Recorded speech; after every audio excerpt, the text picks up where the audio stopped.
Bismillahirrahmanirrahim. This is Hafiz Mohammad Amir and welcome to my channel Protect Computer Education.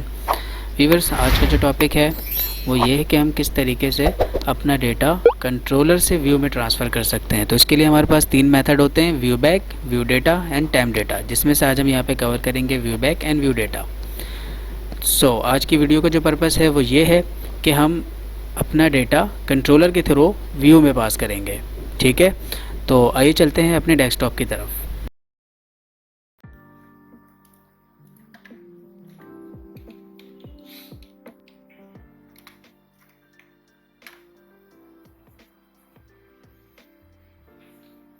देखो, इससे पहले ASPX का lecture देख लिया था, सही है। और आज से जो स्टार्ट करेंगे हम वो है ASP MVC। ठीक है, तो MVC का प्रोजेक्ट कैसे क्रिएट होता है सबसे पहले ये देखना है। फाइल पे आने के बाद आप जाओगे न्यू के ऊपर, इसके बाद प्रोजेक्ट, और यहाँ से हमें ये मेक श्योर कर लेना है कि विजुअल बेसिक है या C# है। ठीक है, अगर आप विजुअल बेसिक को ओपन करते हो तो यहाँ पे भी वही ऑप्शन है, सही है। तो इसमें कंफ्यूज नहीं होना है। C# सेलेक्ट करना है, उसके बाद यहाँ से हमें वेब सेलेक्ट करना है, उसके बाद ASP.NET वेब एप्लीकेशन, और यहाँ पे अपने प्रोजेक्ट का नेम रखना है।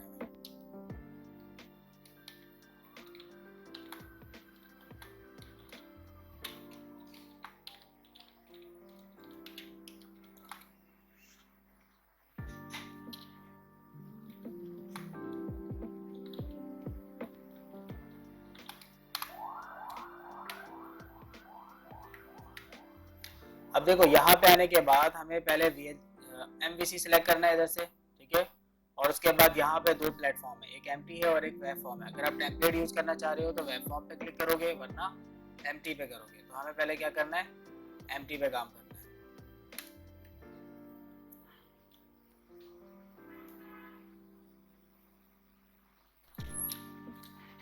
ठीक है, अब यहाँ पे देखो ये प्रोजेक्ट आ गया। अब ये इस तरीके से ब्लैंक आ रहा है, लेकिन इसका मतलब ये नहीं कि ब्लैंक है। सॉल्यूशन एक्सप्लोरर ओपन करना है और यहाँ पे हमें इस हायरार्की को समझना है। पहले ऐप डेटा का फोल्डर है, इसके अंदर हम डेटाबेस का काम करते हैं, यानी MDF फाइल अगर आप बनाना चाहते हो तो यहाँ पे आप बनाओगे। उसके बाद एप्लीकेशन स्टार्ट है, एप्लीकेशन स्टार्ट के अंदर राउट कॉन्फ़िग है, यानी कि पहले आप किस पेज को रन करना चाह रहे हो। डिफॉल्ट URL आपका क्या होगा वो इसके अंदर डिफाइंड है। ठीक है, अगर मैं इसको ओपन करके दिखाऊं तो यहाँ पे आप देखो, इसके अंदर एक होम कंट्रोलर है और उसके साथ एक मेथड है जो कि इंडेक्स है। अच्छा, फिर उसके बाद एक कंट्रोलर यहाँ पे क्या है, ब्लैंक, यानी कि अभी फिलहाल कोई कंट्रोलर नहीं है। इसी तरीके से एक मॉडल का ऑप्शन है, कंट्रोलर मॉडल व्यू, इसी का मतलब क्या है, MVC। अब होता क्या है कि जब भी हम डेटा कंट्रोलर से व्यू में सेंड करते हैं तो काम किस तरीके से करते हैं MVC, यानी कि सबसे पहले हम रिक्वेस्ट भेज रहे होते हैं कंट्रोलर के पास। कंट्रोलर ये देखता है कि क्या इसके अंदर कोई डेटाबेस का काम है, अगर होता है तो वो मॉडल के पास जाएगा और वहां से डेटा को लोड करेगा, और फिर मॉडल क्या करेगा, दोबारा कंट्रोलर पे डेटा सेंड करेगा, और फिर हमें कंट्रोलर रिटर्न कर देगा वो डेटा अपने व्यू के ऊपर। सही है, तो इस तरीके से एक साइकिल चल रही होती है इसके अंदर। व्यूज का फोल्डर है, जब भी हम कंट्रोलर के अंदर कोई मेथड बनाएंगे और उसके थ्रू कोई व्यू क्रिएट करेंगे तो वो कहाँ पे मिलेगा, हमें व्यूज के फोल्डर के अंदर। सही, और इसके अंदर एक वेब कॉन्फ़िग की फाइल है जिसके अंदर हम कनेक्शन स्ट्रिंग वगैरह डिफाइन करते हैं। तो सबसे पहला काम क्या होगा, कंट्रोलर क्रिएट करना है। कंट्रोलर को क्रिएट करने के लिए राइट क्लिक करना है, उसके बाद ऐड और फिर कंट्रोलर पर क्लिक करना है, और यहाँ से हम MVC5 कंट्रोलर सेलेक्ट करेंगे, उसके बाद ऐड करना है। और अब यहाँ पे अगर गौर करने वाली चीज ये है कि एक कंट्रोलर लिखा हुआ है और उसके साथ डिफॉल्ट 1 लिखा हुआ है, लेकिन सिलेक्शन कहाँ पर है, डिफॉल्ट 1 के ऊपर है। सही है, तो डिफॉल्ट 1 का मतलब ये है कि हमें सिर्फ इसे चेंज करना है। अगर आप गलती से कंट्रोलर को चेंज करते हो तो इसका मतलब ये है कि फिर वो उसकी डायरेक्टरी चेंज हो जाएगी बैकएंड से, फिर आप सही नहीं कर पाओगे। ठीक है, तो इसका नाम हम रख लेते हैं यहाँ पे होम, और उसके बाद एंटर प्रेस करना है, तो कंट्रोलर का नेम आ जाएगा होम कंट्रोलर। ठीक है, जैसे ही मैंने यहाँ पे कंट्रोलर बनाया उसके साथ साथ आप देखो उसके अंदर एक बाय डिफॉल्ट मेथड भी क्रिएट हो रहा है, जो कि किस नाम से, इंडेक्स के नाम से।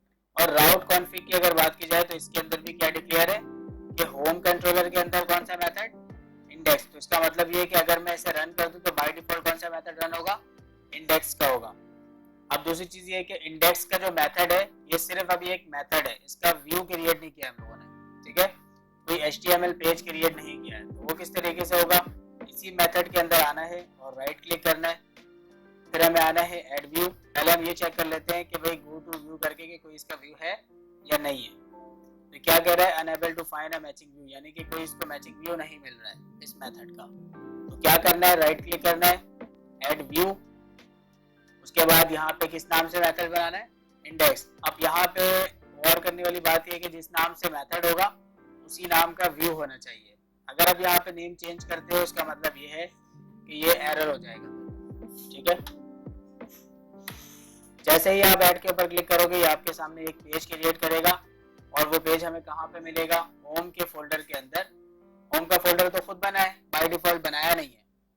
कंट्रोलर जब आप बनाओगे तो इसका मतलब है उसी कंट्रोलर के नाम से एक फोल्डर व्यू के अंदर बनेगा और कंट्रोलर के अंदर मेथड कौन सा है, इंडेक्स, और वहां पे हमने क्या किया, एक व्यू क्रिएट किया।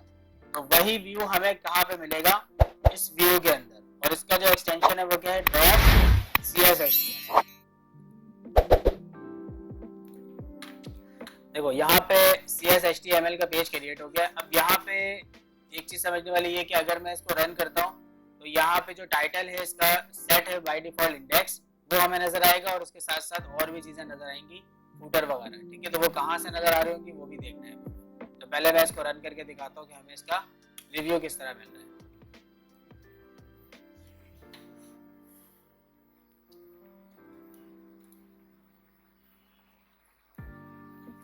इसका जो URL बन रहा है वो क्या है, सबसे पहले लोकल होस्ट यानी IIS सर्वर, उसकी जो है पोर्ट है, उसके बाद क्या है, ये कंट्रोलर नेम होम, और फिर इंडेक्स।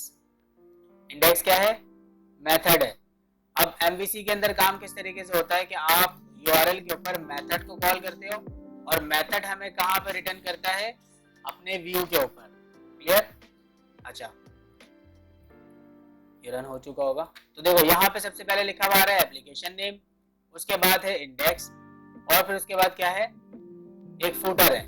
हालांकि ये सारी चीजें तो इंडेक्स वाले पेज के ऊपर नहीं है, ठीक है। इसके साथ साथ अगर यहाँ पे टाइटल पे गौर किया जाए तो ये टाइटल भी हमने डिफाइन नहीं किया है। तो ये कहाँ से उठ के आ रहा है, अब MVC के अंदर एक मास्टर फाइल होती है जो कि कहाँ पे हमें मिलेगी, लेआउट के फोल्डर के अंदर, शेयर्ड के फोल्डर के अंदर, layout.cshtml के नाम से, ठीक है। तो हमें इस पेज के ऊपर आना है और इस पेज के ऊपर आने के बाद आपको यहाँ पे इसका टाइटल भी नजर आ रहा होगा। ये जो टाइटल यहाँ पे सेट है यही टाइटल हमें यहाँ पे नजर आ रहा है, ठीक है। अगर आप चाहते हो कि कोई मास्टर पेज के साथ काम करना, यानी हर पेज के ऊपर एक ही टाइटल रखना चाह रहे हो, कोई ग्लोबल वेबसाइट का नेम रखना चाह रहे हो, या अगर आप कोई नेविगेशन बनाना चाह रहे हो कि एक ही नेविगेशन आपको हर पेज के ऊपर नजर आए, तो उसके लिए आप यहाँ पे ही इसी नेविगेशन को क्या करोगे, यूटिलाइज करोगे।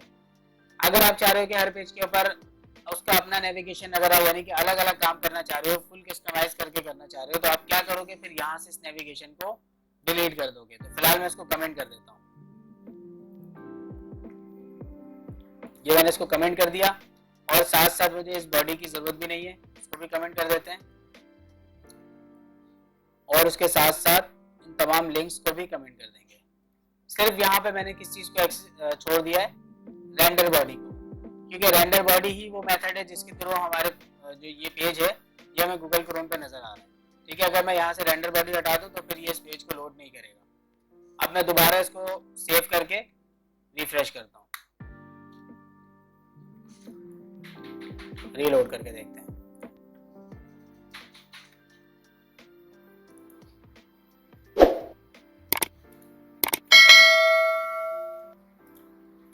अच्छा, आपकी बार देखो टाइटल हमें नजर आ रहा है, इंडेक्स मौजूद है, बाकी सारी चीजें यहाँ पे नहीं आ रही क्योंकि वहां से क्या कर दिया, कमेंट कर दिया है।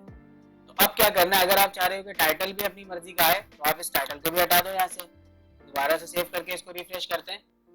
तो अब यहाँ से टाइटल भी हटेगा, उस वक्त हटेगा जब हम यहाँ पे अपनी मर्जी से कोई टाइटल लगाएंगे, ठीक है।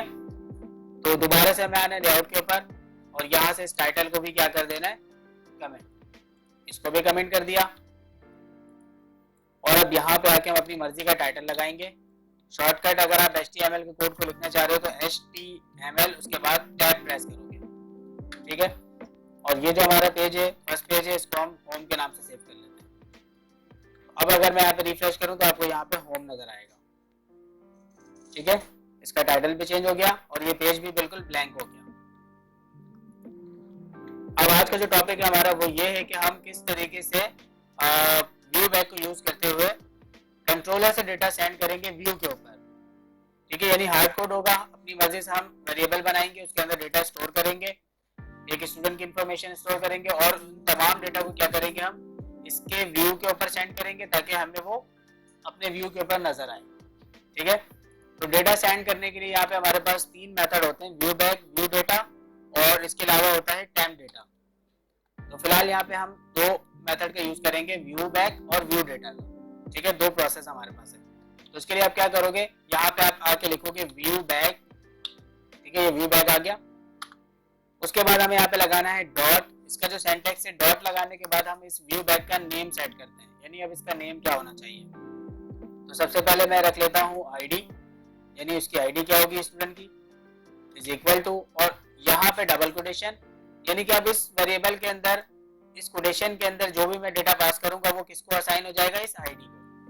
ठीक है, ये व्यू बैक का सिंटैक्स है। तो इसी तरीके से मैं यहाँ पे डमी रिकॉर्ड रख लेता हूँ आईडी 1, फिर मैंने इसको कॉपी किया,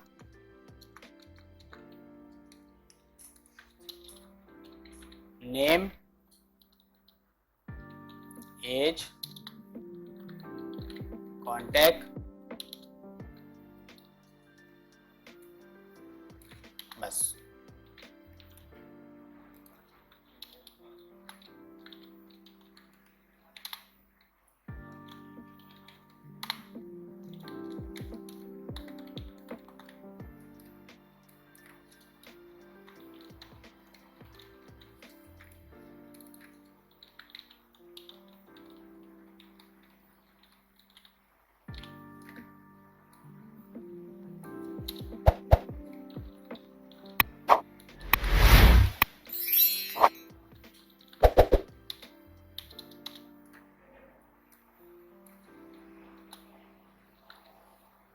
ये मैंने एक डमी रिकॉर्ड इसके अंदर स्टोर कर लिया है।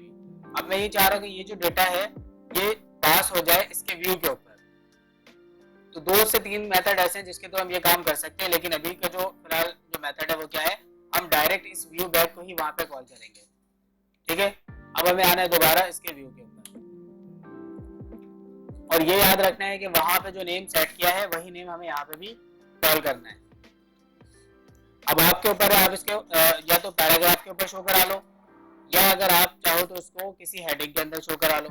पैराग्राफ के अंदर रखने का फायदा क्या होगा कि हमें लाइन ब्रेक नहीं करना पड़ेगा, क्योंकि हमें पता है पैराग्राफ और एच जो हेडिंग का टैग है वो क्या है, उसके अंदर प्री डिफाइन होता है कि लाइन ब्रेक वो ऑटो कर लेता है खुद ब खुद।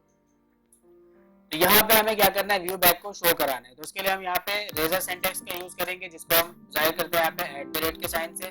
फिर यहाँ पे आके आप लिखोगे व्यू बैक, और सबसे पहले हमने क्या रखा था, .id। उसका मतलब है इस व्यू बैक को यहाँ पे हमने कॉल कर लिया। अब चेक करते हैं कि हमारे पास डेटा आ रहा है या नहीं। सिर्फ और सिर्फ यहाँ पे आईडी प्रिंट कराइए, तो यहाँ पे आईडी शो होनी चाहिए 1।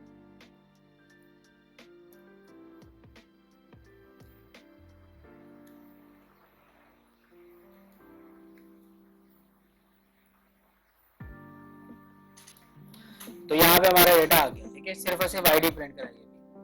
अच्छा, उसके बाद क्या है, अब मुझे तमाम चीजें चाहिए यहाँ पर, तो फिर क्या करना होगा, मुझे कॉपी पेस्ट, और आईडी के बाद है नेम, फिर उसके बाद है एज, फिर है कॉन्टैक्ट, ईमेल, और फिर उसके बाद है आखिर में पासवर्ड।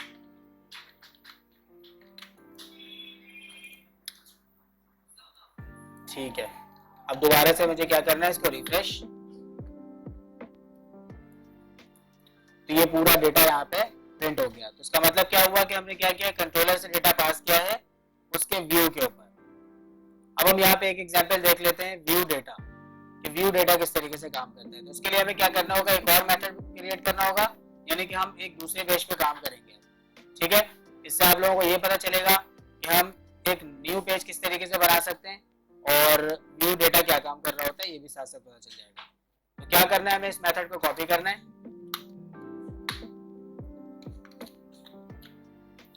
कॉपी करने के बाद इस मेथड का नेम मुझे चेंज करके रखना है। मिसाल के तौर पे मैंने यहाँ पे रख लिया कॉन्टेक्ट, ये इंफॉर्मेशन के नाम से।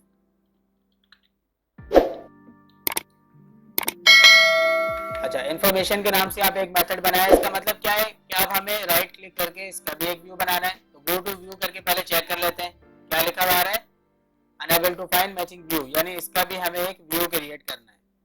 तो राइट क्लिक करना है, उसके बाद ऐड व्यू, और यहाँ से हमें नेम चेंज नहीं करना है। अच्छा देखो, यहाँ पे इंफॉर्मेशन के नाम से भी एक पेज क्रिएट कर लिया। अब इसे भी क्या करना है, ब्लैंक, इसको भी मैंने यहाँ से रिमूव कर दिया। अब इसको रन करके चेक करते हैं कि यहाँ पे कोई डेटा आ रहा है या नहीं।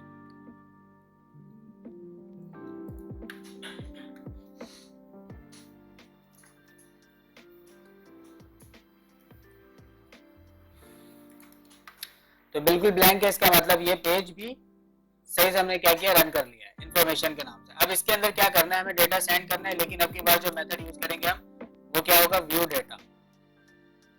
तो सिंपल सा काम करना है, हमें सिर्फ और सिर्फ सिंटैक्स चेंज करना है यहाँ पे, और अब की बार यहाँ पे यूज करना है व्यू डेटा। तो उसका जो सिंटैक्स है वो किस तरीके से है, इसको पहले हम ऑफ करते हैं। यहाँ पे हमें लिखना है व्यू डेटा, और व्यू डेटा का जो नेम आप सेट करोगे वो स्क्वायर ब्रैकेट के अंदर करोगे।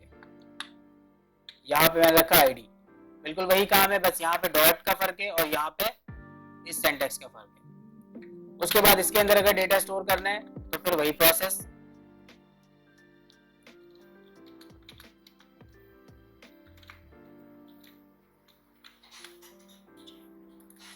यहाँ पे कर लेते हैं नेम,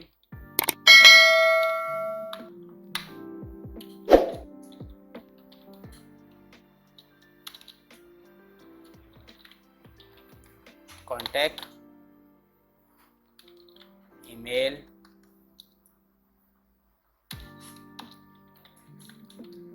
पासवर्ड, ID2, नेम,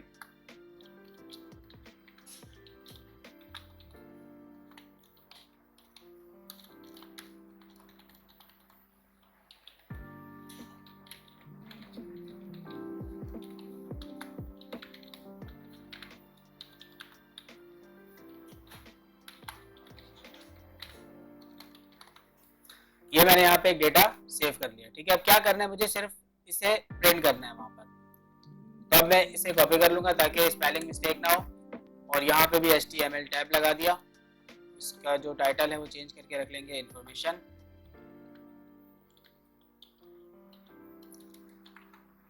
और अब की बार दोबारा हमें क्या करना है, रेजर सिंटैक्स यूज करना है। व्यू डेटा वहां से कॉपी किया था, ठीक है। तो अब की बार यहाँ पे सिंपल बस हमें इसे प्रिंट करना है। यहाँ पे एरर क्यों आ रहा है, क्योंकि यहाँ पे बीच में क्या है कि स्पेस है। ठीक है, तो व्यू से पहले स्पेस नहीं होना चाहिए।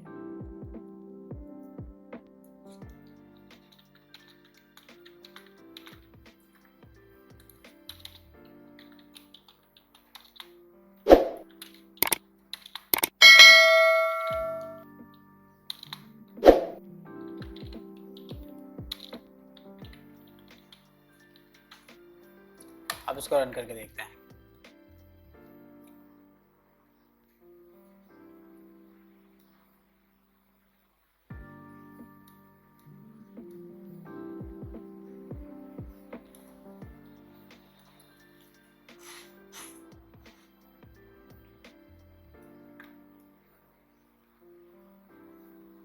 तो देखो यहाँ पे दूसरा डेटा भी हमने प्रिंट कर लिया। अब यहाँ पे लाइन ब्रेक क्यों नहीं हो रहा, क्योंकि इसको मैंने ना तो किसी पैराग्राफ के अंदर रखा है और ना ही किसी हेडिंग के टैग के अंदर रखा है।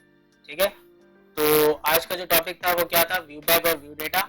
इन दोनों के अंदर हमने क्या सीखा है कि हम किस तरीके से डेटा कंट्रोलर के थ्रू व्यू के ऊपर पास करते हैं। ठीक है, अपना लेक्चर। सो आई होप कि आपको हमारी ये वीडियो पसंद आई होगी। अगर आपको ये वीडियो पसंद आई है तो हमारे चैनल प्रोटेक कंप्यूटर एजुकेशन को लाइक करें, अपने दोस्तों के साथ शेयर करें, और नाजरीन इसके अंदर अगर कोई सवालात हैं तो आप हमसे कमेंट के ज़रिए भी पूछ सकते हैं। और इसके अलावा अगर आप लोगों ने अभी तक हमारा चैनल प्रोटेक कंप्यूटर एजुकेशन को सब्सक्राइब नहीं किया है तो बराए मेहरबानी इसे जल्द से जल्द सब्सक्राइब करें और बेल आइकन को भी प्रेस करें ताकि आपको हमारी हर आने वाली लेटेस्ट वीडियो की अपडेट बआसानी मिल सके। So keep watching protic computer education. Thank you.